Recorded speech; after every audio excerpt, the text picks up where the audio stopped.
Un Emiliano Zapata sin ropa, con tacones y a caballo se exhibe en Bellas Artes. Aunque la obra data del año 2013, haberla puesto en un cartel de la exposición la hizo viral y desató una polémica en la que terminó involucrado hasta el presidente López Obrador, quien señaló que la obra no le molesta, que los artistas tienen libertad y que no debe haber censura ni violencia. Pero los familiares del caudillo no coinciden. Y la molestia derivó en agresión contra activistas de la comunidad lésbico, gay, bisexual y trans. Veamos el contexto. En el marco del Año del Caudillo del Sur, el pasado 27 de noviembre, el Palacio de Bellas Artes inauguró la muestra Emiliano, Zapata después de Zapata. La exposición presenta 141 obras de 70 colecciones nacionales e internacionales a través de representaciones del llamado Caudillo del Sur, hechas durante los siglos XX y XXI, entre ellas la revolución del artista Fabián Chaires. Las opiniones sobre la obra han ido más allá de las críticas y comentarios negativos. El 9 de diciembre, Jorge Zapata, descendiente de Emiliano Zapata, señaló que la obra denigraba al ícono revolucionario y advirtió acciones legales contra el pintor, la Secretaría de Cultura y el Palacio de Bellas Artes. Un día después, integrantes de la Unión Nacional de Trabajadores Agrícolas y la Coalición de Organizaciones Democráticas Urbanas y Campesina, acompañados de descendientes de Zapata, acudieron al recinto para demandar el retiro de la obra. Aunque las autoridades del Museo de Bellas Artes invitaron a los manifestantes al diálogo, estos se negaron. Integrantes de la comunidad LGBTI que acudieron para mostrar su apoyo al arte y la diversidad sexual fueron agredidos por algunos de los campesinos. Este miércoles el presidente López Obrador dijo que los artistas tienen libertad y que no debe haber censura ni violencia, por lo que llamó a los familiares del caudillo a dialogar. La Secretaría de Cultura informó que la exposición se mantendrá, aunque la obra La Revolución ya no aparecerá en el cartel de promoción. Punto y contrapunto. Primer tema a discutir esta noche de jueves, y hoy no es ni lunes ni miércoles, es jueves, pero nos acompaña Lisa Sánchez, directora general de México Unido contra la Delincuencia. ¿Cómo estás, Lisa? Muy bien, muy buenas noches. Hoy con panelistas de martes y jueves, como Estefanía Veloz, abogada y feminista. ¿Cómo estás, querida Estefanía? Muy triste por lo de Hidalgo, pero luego lo platicamos. ¿Cómo te fue ayer? Muy bien. Qué bueno. Muchas gracias. Gracias a ti. Alejandro Encinas, politólogo y simpatizante de la 4T. ¿Cómo estás? Muy bien, buenas noches a todos. Y Martín Vivanco, también todos los martes y jueves, académico y abogado. ¿Cómo estás, Martín? Bien, contento de que sea jueves. Como el dice inicio Lisa, de Guadalupe Reyes. No, Lisa dice Jueves. miércoles, dices ombligo de la semana. Ombligo de la semana. Jueves, jueves. Pero bueno, empezamos con un tema que ha generado muchísima polémica, tanta polémica que llegó a la BBC, a CNN, a New York Times, a los principales medios internacionales. Un tema que me acuerdo cuando lo sugerimos en el chat. Alguien decía, ¿pero qué hay de polémica o qué se puede debatir? Bueno, hemos visto en estos últimos 3 días que hasta golpes hubo fuera del Palacio de Bellas Artes. Un pobre joven gay que acudió ahí a defender la libertad de expresión y la presencia de ese cuadro en el Palacio, pues recibió golpes, le robaron sus cosas y demandó, por cierto, a las organizaciones que lo golpearon a que le regresaran sus objetos. No lo hicieron. ¿Cómo ven ustedes el tema? Ha habido muchos temas parecidos, similares a lo largo de la historia de México contemporáneo. Gloria Trevi con la bandera de México, Paulina Rubio también. En algún momento Madonna, Carlos Monsiváis tuvo que salir a defender que Madonna pudiese usar la bandera de México en un concierto. Como que tenemos esta cosa medio conservadora con nuestros símbolos patrios. ¿Medio? Alejandro, ¿cómo lo ves? Pues yo lo veo muy bien, un arte que no interpele, que no incomode, pues difícilmente, o sea, algo que no mueva fibras sensibles, creo que es parte de la función del arte. A mí me molestaron 2 cosas en torno a la estética de Emiliano Zapata, pero no es esta. La primera fue cuando Alejandro Fernández, Jaime Camil y Lucerito protagonizaron la serie de El Revolucionario del Sur. What? Fue una película del Revolucionario, o una serie del Revolucionario del Sur, y que era bastante, De este lado no nos dio las cámaras, pero los tres fue como de qué habla. Bueno, pues cultura general, ilústrense un poco, por Ya, favor. Y era una película. Sí, No toda imagínate, cultura pues, es general. el mi reinato estelarizando, jugando a hacer el papel de revolucionarios. Y el otro, el segundo es el marco, que ese sí estaba realmente espantoso, el marco del cuadro. Y bueno, tenemos que aceptar que vivimos en sociedades con valores contrapuestos, pero tenemos que aprender a dirimir esas diferencias y nunca va a ser a través de la violencia, ni mucho menos de la censura, como vamos a encontrar este punto de encuentro, de pluralidad, de respetarnos en nuestras diferencias. Creo que queda mucho camino todavía por andar en el tema de no es tolerar, sino es celebrar que hay diversidad. Y lo que vimos ahora es muchos hombres mayores, sobre todo, creo que también hay un tema de brecha generacional, Sí. que hacen ver la fragilidad de sus masculinidades, ¿no? Y cómo les perturba y les saca de quicio esto, pero callan, por ejemplo, ante los feminicidios, ante la violencia de género, ante las violaciones, ante tanta violencia. Y eso pues te habla de una mentalidad muy machirrina, ¿no? Muy de macho, y que colinda también con una fragilidad de esas identidades que cada vez afortunadamente se van desvaneciendo en esta sociedad. En resumen, para ti, que sigue el cuadro colgado ahí. Que le cambien el marco, nada más. Ah, sí, ¿No que te le cambien gustó? el marco, por favor. A mí sí me gustó el marco. Por Y cierto, que bajen la película de Lucerito. vea, ahí está ya la Nadie. Blim, pueden ver en la en YouTube. plataforma de Blim. El marco, ese cuadro, por cierto, nada más una breve pausa, lleva años en un mural gigantesco en una discoteca en el centro de la Ciudad de México que se llama El Marra. El arte de Fabián Chaires es muy conocido en la comunidad LGBT porque está en muchos de los bares y discotecas de la Ciudad de México. En otra discoteca que se llama La Puri, también ahí está lleno del arte de Fabián Chaires, que yo creo que ahora con esto se va a volver una figura nacional, sino es que ya global. ¿Cómo lo ves tú, Estefanía Veloz? ¿Te gustó a ti el cuadro? Hay quien dice que si Zapata viviera, en tacones anduviera. A ver, no, pues yo coincido con el tema de que el arte es de quien lo trabaja, y yo creo que también una parte importante es que las figuras patrias no son de un sector en específico, como el tema de los campesinos. Zapata es de todos los mexicanos y las mexicanas, y tienen su derecho a interpretarlo como quieren, igual que cualquier figura histórica, y yo creo que por ese lado no deberíamos ofendernos tanto. Y la otra es que la figura de Zapata es el macho mexicano per se, ¿no? ¿Qué es México? Sino un hombre con bigote que es muy macho y sale con muchas mujeres y el país le pertenece y anda como si no tuviera nada que temer, ¿no?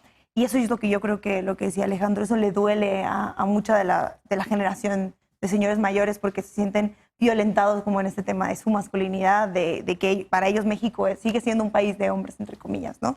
A mí me gustó mucho, me parece que el hecho de la violencia es muy triste, evidentemente, pero también es un reflejo del país en el que vivimos, y yo creo que estas cosas tienen que pasar para que empecemos a romper con esto. Evidentemente sirve para conocer estas obras. La Puri está llena de muchos de estos cuadros que a mí particularmente me gustan mucho, pero yo sí diría que quizá una parte importante de entender lo simbólico, que también, dicho sea de paso, tiene que ver con la Cuarta Transformación, es irle cambiando este sentido de solemnidad a los símbolos patrios. Y yo creo que Alejandra Frausto, si es que ha hecho algo bien, fue esto, y es defender el hecho de que esté ahí. Y a mí me parece que tendríamos que ir avanzando en esta idea, no solo del arte, sino de lo que es México para todas las personas. Es una desfortuna que no haya salido ningún tipo de representante de estas organizaciones a decir algo, porque yo creo que los hay, y hay muchos que han durante algún tiempo tratado de trabajar con algunos miembros de la comunidad LGTB. Sin embargo, yo, y lo platicaba con otros compañeros que son miembros de algunas organizaciones campesinas, hay mucha homofobia dentro de sus organizaciones, sí. mucha, y nunca han podido como integrarse, porque para ellos la ciudad es del libertinaje, y para ellos la ciudad es lo que significa que todo el mundo sea gay, y entonces por eso tampoco nos gusta Frida Kahlo y que esté en el billete de 500, porque es así absurdo que esté el cuadro de Zapata y que Frida Kahlo esté en un billete también, ¿no? Entonces a mí me parece que tendríamos que empezar a ocupar estos espacios disruptivos. Ojalá este arte llegue a otros más espacios, y esto implica que la gente se enoje, pues a mí me parece que está bien. Claro. A ver, Lisa, el presidente se refirió al tema en la mañana. A mí me gustó su respuesta defendiendo la libertad de expresión, diciendo que no a la censura. Esta campaña de cultura diversa la empezaron en redes sociales, la Secretaría de Cultura, que por cierto quien lleva las redes de la Secretaría de Cultura es fantástico, un activista LGBT muy bueno, Ángel Conto, y él fue el primero que puso la fotografía de esta pintura icónica ya de Fabián Chaires. ¿Qué más decía al respecto del arte, de la representación de estas hipermasculinidades ahora sí deconstruidas, como en el caso de esta pintura de Zapata? ¿Te gusta a ti? ¿No te gusta? ¿Es obscena?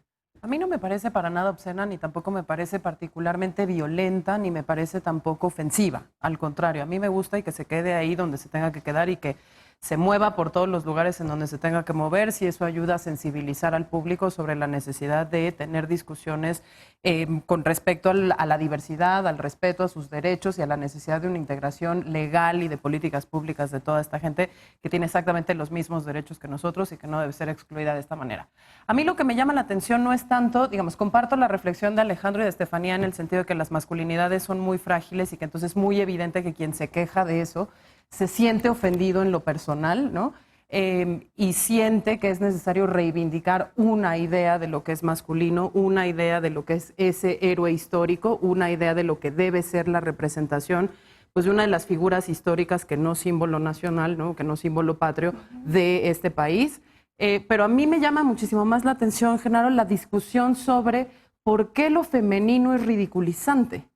¿Por qué, ¿por qué volver mujer, ponerle tacones, desnudarlo como se desnudan las figuras femeninas? ¿Por qué eso es ofensivo? ¿Por qué eso es disminuirlo en su valor histórico? ¿Por qué Zapata no puede ser representado de esa manera, mientras que las mujeres sí pueden ser representadas de esa manera, o mientras que otras figuras que no tienen esa relevancia histórica no pueden ser degradadas a la categoría de mujer? ¿No? Y eso me parece mucho más revelador, no solo de esta propia reivindicación de una idea exclusiva de masculinidad, sino de también el negativo de la idea de que lo femenino es inferior. Y por lo tanto, ¿no? Un héroe de la revolución, de la historia mexicana, que además es de la historia oficial mexicana, ¿no? No puede ser de ninguna manera representado en su acepción femenina. Eso me parece todavía más escandaloso y que habla a gritos pues de la sociedad en la que vivimos, para bien y para mal, ¿no? Y eso me lleva como a otra reflexión, y es, hoy hablábamos durante todo el día en distintos espacios sobre el tema de homicidios, sobre el tema de las violencias, etcétera. Otra de las cosas que me llamó muchísimo la atención de esta discusión es el grado de violencia verbal, el grado de violencia física y el grado de violencia simbólica que se vivió en la discusión en Bellas Artes como espacio físico, ¿no? Y en las mismas organizaciones que participaron de esta protesta, inclusive de la familia de Emiliano Zapata, que creo que es muy innecesario para un país que tiene tantos problemas mucho más importantes que andar cuestionando si una pintura o no tiene que estar en el Palacio de Bellas Artes porque les ofende en sus propios estereotipos de lo que debe ser la mujer, lo que debe ser el hombre, ¿no? Claro. Martín, solo para tomar, digamos, tal vez un poco el otro lado, ¿no? Hay quien dice, pero ¿para qué incomodar así? ¿Qué necesidad? Tal y como se le dio permiso a esta iglesia, decía Estefanía Veloz que algunas de las cosas buenas que hizo Alejandra Frausto fue defender este tema. Hay quien dice que una de las cosas muy malas que hizo fue prestar el Palacio de Bellas Artes a esta organización católica, La Luz del Mundo, ¿no? Pero al mismo tiempo ocurre eso, pero al mismo tiempo ocurre esta otra exhibición en donde está ese cuadro de Zapata, entre otros. ¿Es agitar el avispero lo tonto? No, yo creo que no, y estoy de acuerdo con lo que se dice en la mesa. Y me gusta que tanto Estefanía como Alejandro están haciendo una versión crítica de la historia, porque cuando yo dije que el desfile a la revolución, la historia de bronce es otra vez mitificarlo, me dijeron, no, pues es que si López Obrador hace eso, lo critican, si no hace eso, no lo critican. Esta es una versión crítica de la historia, inclusiva de la historia, y qué bueno. Ahora, yo creo que hay tres cosas aquí. Una, la primera es, pues, el primero que ha de estar muy bueno, muy orgulloso y contento de Fabián Chaires, porque su obra de arte se volvió un performance. Porque yo sí creo que la obra ya no nada más es la tela y la pintura que está ahí, sino todo lo que pasó después de esta discusión, el que hayan llegado, lamentablemente, la violencia, pero, o sea, la obra de arte ya trascendió a la pintura y yo creo que eso le adopta un significado totalmente distinto. La segunda es esta desmitificación de la historia de bronce labrada por machos, por hombres, porque también hay una historia subterránea muy poco estudiada de cómo las verdaderas labradoras, forjadoras de millares de mexicanos, de millones de mexicanos, son las mujeres, porque la ausencia del padre es la regla en este país. Y esto es una historia que no ha sido contada. Cuando hablamos de la revolución, hablamos de estos héroes machos, pero no hablamos de las mujeres, solamente se hablan de las Adelitas, pero no hay a quien le puedas atribuir X o Z evento, pero aparte, la historia de este país es de mujeres y que lo femenino se degrade, pues es lo peor.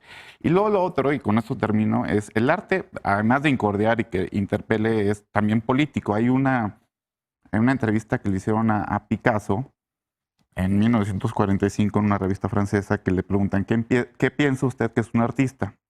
Y dice, un imbécil que solo tiene ojos si es un pintor, solo oídos si es un músico, solo una lira para todos los acordes del corazón si es un poeta, o incluso si es un boxeador solo un músculo, ¿no? Dice, pintar no está hecho para decorar casas, es un arma ofensiva y defensiva de guerra en contra del enemigo. Y el enemigo aquí es el machismo, el patriarcado, o sea, el que pongas el ego de los hombres siempre en medio, todo eso, ¿no? Entonces yo creo que pues sí es una, o sea, fuera ya de la evaluación estrictamente estética, que esa es otra discusión, yo creo que esto ya trascendió y Y qué bueno que se estén dando este tipo de Y que discusiones. también decían, por ejemplo, nadie protestaba tanto cuando Marcel Duchamp hizo una Mona Lisa masculina, ¿no? Con bigote y barba y Claro, demás. Es claro. en serio volver al hombre mujer lo que vuelve a la gente Sí, loca. loca. Sí. Y No, no, y también, o sea, pues ves los murales de Diego Rivera aquí en la SEP, hay muchas cosas que, o sea, pintan a los burgueses como lo peor del mundo, pues Claro, que vayan aquí los fifís de las lomas. Afeminados, además, Sí, sí. también, pero bueno. No, que tan trascendió que me comentaba Estefanía antes de iniciar el programa que ya hay un filtro en Instagram. Claro. donde Puedes puedes poner poner tu tu cara. cara. Sí, sí, sí. Bueno, Ya es un performance, ya, como dices, ya salió del cuadro el arte, ¿no? Y Claro. está instalado en la sociedad. bueno, como decía el artista, el activista estadounidense, el artista está aquí para perturbar la paz. Y eso es lo que hace Fabián Chaires, a quien le mando un abrazo muy fuerte, lo conozco desde hace varios años. Regálame o véndeme ese cuadro, yo lo quiero. Vamos a una pausa. Regálame. Regresando. No le pierde. Regresando, el ministro presidente de la Suprema Corte de Justicia, Arturo Saldívar, rindió su primer informe de gestión. Dijo que está limpiando el Poder Judicial para terminar con la corrupción y el nepotismo. ¿Lo conseguirá? Regresamos a Punto y Contrapunto. No te vayas.